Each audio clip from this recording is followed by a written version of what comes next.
చూస్తున్నాము. మీన్వైల్ మా జ్యోతి అందించిన రిపోర్ట్ ప్రకారం ముగ్గురు వారం క్రితం ఇక్కడి నుంచి విజయవాడ వెళ్ళారు, హైదరాబాద్ నుంచి విజయవాడ వెళ్ళారని చెప్పి తెలుస్తోంది. సో తిరుగు ప్రయాణంలో ఈ ఇన్సిడెంట్ జరిగింది, విచ్ మీన్స్ వాళ్ళ ముగ్గురు తిరిగి వచ్చారా లేక ఒక్కరే వస్తున్నారా అది ఆ డీటెయిల్ తెలియరావాల్సి ఉంది. ఓకే, ఒక్క పర్సనే ఉన్నట్టుగా పోలీసు హింట్ ఇస్తున్నట్టుగా మనకు అర్థం అవుతోంది. ఓకే, పోలీసులు అక్కడికి చేరుకున్నారు. పోలీసులు అక్కడికి చేరుకొని ఓకే మీరు గమనించవచ్చు, పోలీసు చెప్తున్నారు కిందకి తొంగి చూశారు, ఒక్కరే ఉన్నట్టుగా ఆయన చెప్తున్నాడు.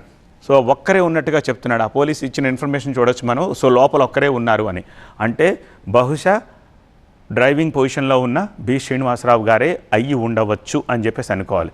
విచ్ మీన్స్ వెళ్ళిన వాళ్ళ ఫ్యామిలీ అంటే వైఫ్ అండ్ డాటర్ తిరిగి ఆ కారులో రావట్లేదు, థ్యాంక్ గాడ్ అని చెప్పేసి అనుకోవాలి.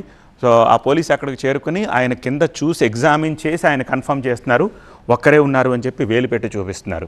ఎస్, ఆయన నిశ్చితంగా గమనించారు అండ్ ఈ కేమ్ అవుట్ అండ్ ఒక్కరే ఉన్నారు. ఎస్, సో ఇప్పుడు బి శ్రీనివాసరావు గారి గురించి ఇప్పుడు మనం ఆలోచించాలి. బికాజ్ డ్రైవర్ లేడు, ఆయనే వెళ్ళారు, ఫ్యామిలీతో వెళ్ళారు, తిరిగి వచ్చేటప్పుడు ఆయన ఒక్కడే వస్తున్నాడనే విషయం దీన్ని బట్టి మనకి అర్థమవుతోంది. సో పోలీస్ చేరుకున్నారు, మా ప్రతినిధి కూడా చేరుకున్నాడు.